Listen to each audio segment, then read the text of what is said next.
Petrol के prices बढ़ जाते हैं, कॉन्सर्ट टिकट सोल्ड आउट हो जाते हैं और सेल्स में सब कुछ सस्ता मिल जाता है।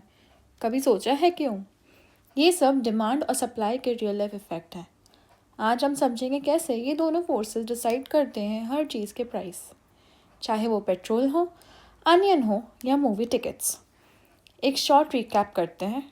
डिमांड मतलब कंज्यूमर की willingness and ability to buy. Supply मतलब प्रोड्यूसर्स की विलिंगनेस और एबिलिटी टू सेल। जहाँ दोनों मिलते हैं वहीं होता है इक्विलिब्रियम प्राइस, जहाँ मार्केट बैलेंस में रहता है। ये बेसिक कॉन्सेप्ट हर एग्जाम के लिए इम्पॉर्टेंट है। So this is demand, this is supply, और जहाँ ये दोनों इंटरसेक्ट करते हैं this is the point of equilibrium. Next, price ceiling या मैक्सिमम प्राइस। कभी सुना है रेंट कंट्रोल या मेडिसिन की प्राइस कैप के बारे में? जब गवर्नमेंट किसी गुड के लिए मैक्सिमम प्राइस फिक्स करती है जो इक्विलिब्रियम से नीचे होता है, उसे कहते हैं प्राइस सीलिंग। सो ये अपनी सप्लाई, ये अपनी डिमांड और ये है इक्विलिब्रियम। इसके पॉइंट के नीचे हमारी ये सीलिंग सेट हुई है।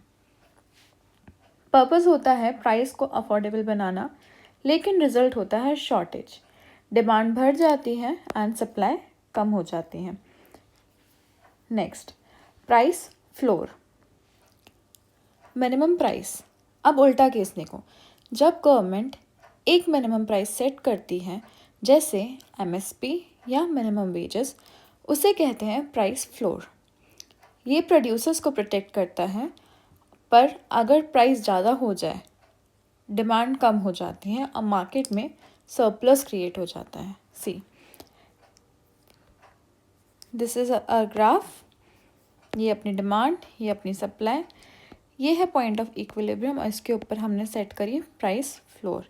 यहाँ पे क्वांटिटी सप्लाइड, क्वांटिटी डिमांडेड से ज़्यादा हो जाती है। Next, taxes.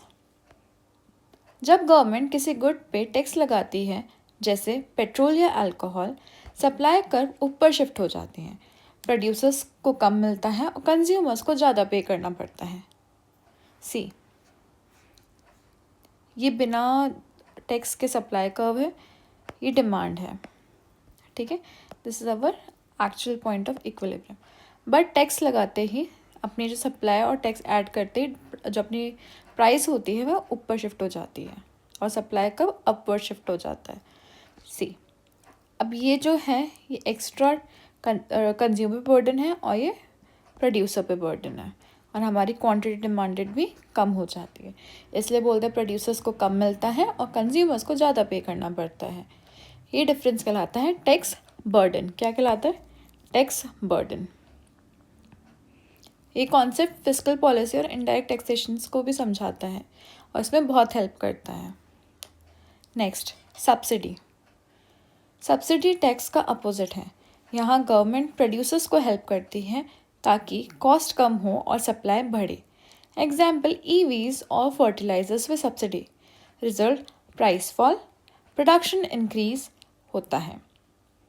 ये कॉन्सेप्ट बजट और पॉलिसी डिस्कशन में बार बार यूज़ होता है। ओके, सो किसी की अपन को सप्लाई बढ़ानी होती है इसलिए हम यूज़ करते हैं। जैसे ईवी इज़ कॉस्ट इफेक्टिव और फ्यूचरिस्टिक है, इसलिए इसके ऊपर गवर्नमेंट सब्सिडी देती है। फर्टिलाइज़र एक इम्पॉर्टेंट है इसलिए गवर्नमेंट हमें सब्सिडी देती है। Next, market disequilibrium. कभी कभी मार्केट में इक्विलिब्रियम नहीं पर डिसइक्विलिब्रियम होता है, और प्राइस कम हो जाए तो एक्सेस डिमांड और प्राइस ज़्यादा हो जाए तो एक्सेस सप्लाई। मार्केट अपने आप एडजस्ट करता है प्राइस को दो, और यही रीज़न है कि इन्फ्लेशन और डिफ्लेशन जैसे टॉपिक इससे कनेक्ट होते हैं। और मार्केट कैसे एडजस्ट करता है?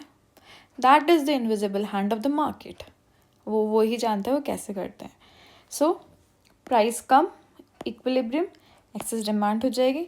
अगर प्राइस ज़्यादा है इक्विलिब्रियम से तो एक्सेस सप्लाई हो जाएगी। मार्केट ऑटो एडजस्ट करता है by invisible hand of the market. Real life examples देखो कुछ रियल लाइफ एग्जाम्पल्स हैं। ऊबर सर्च प्राइसिंग जब डिमांड ज़्यादा हो और कार्स कम हो। अनियन प्राइस जब सप्लाई कम होती है। फेस्टिवल सीजन सेल्स जब रिटेलर सरप्लस क्लियर करते हैं। डिमांड और सप्लाई हर रोज़ आपके डिसीजन को इन्फ्लुएंस करते हैं, बस हमें समझना होता है उसका logic.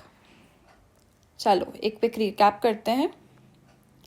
Price ceiling shortage create करती है, price flooring surplus, taxation price increase, subsidy price decrease और डिसइक्विलिब्रियम मार्केट एडजस्टमेंट्स। और क्या होते हैं, ऑटोमेटिकली हो जाते हैं। ये बेसिक टॉपिक्स है जो हर एग्ज़ाम के लिए आते हैं और रियल इकोनॉमिक एनालिसिस के फाउंडेशंस होते हैं। तो अब जब भी कोई प्राइस बढ़ा या घटता है तो या गवर्नमेंट की कोई पॉलिसी अनाउंस करते हैं, याद रखना उसको अनाउंस करने के पीछे डिमांड और सप्लाई का हाथ ज़रूर होता है। इकोनॉमी अनलॉक के साथ ऐसे ही कॉन्सेप्ट को क्लियर करते रहिए। नेक्स्ट वीडियो के अंदर हम बात करेंगे consumer equilibrium and utility analysis के बारे में। अभी आप हमें इन चैनल्स के ऊपर फॉलो एंड सब्सक्राइब कर लीजिए जिससे कि आपको रेगुलर अपडेट्स मिलते रहे। Thank you from Economics Unlocked. Bye bye, see you in the next video.